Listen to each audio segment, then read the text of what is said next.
Hello बच्चों, आइए प्रश्न को देखते हैं। एक यादृच्छिक चर s जिसका प्रायिकता फलन px से निर्धारित किया गया है, जहां पे k कोई एक संख्या है। यहाँ पे px इस तरह से परिभाषित है कि ये k के बराबर है जब x का मान 0 के बराबर है, px का मान 2k के बराबर है जब x का मान 1 के बराबर है, px का मान 3k के बराबर है जब x का मान 2 के बराबर है, और px का मान 0 हो जाता है जब x जो है इन तीनों में से कोई भी, इन तीनों के अलावा कोई भी संख्या ले लेता है। तो हमें k का मान यहाँ पे बताना है किसके बराबर होगा। तो देखो यहाँ पे इस प्रश्न को हल करने से पहले मुख्य अवधारणा की चर्चा कर लेते हैं।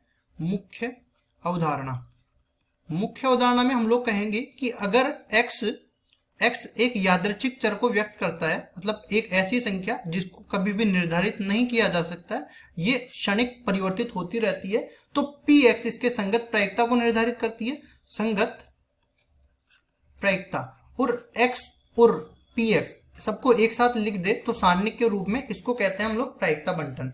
ठीक है, तो ये प्रायिकता बंटन को निर्धारित कर रहा है। जब x बराबर 0 है तब k, x बराबर 1 पे 2k, x बराबर 2 पे 3k और x का मान इन तीनों के अलावा जो भी हो उस पे 0।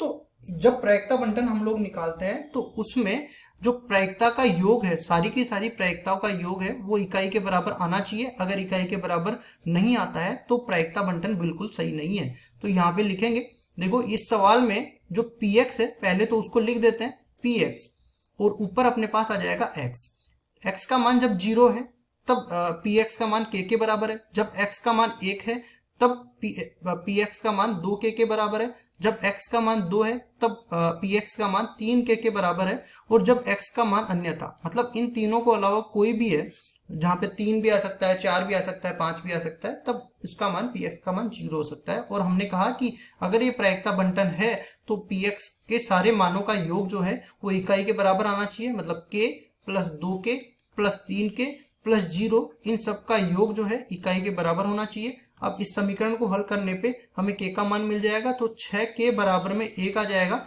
तो यहाँ से k का मान, देखो इसको सही कर देते हैं, k का मान किसके बराबर आ जाएगा, 6 गुना में दूसरी तरफ जाके भाग में चला जाएगा, k का मान यहाँ से 1/6 के बराबर आ जाएगा, और केवल k का मान ही हमें निकालना था। तो यही हमारा उत्तर हो जाएगा। आशा करता हूँ ये सवाल आपको समझ में आया होगा। धन्यवाद।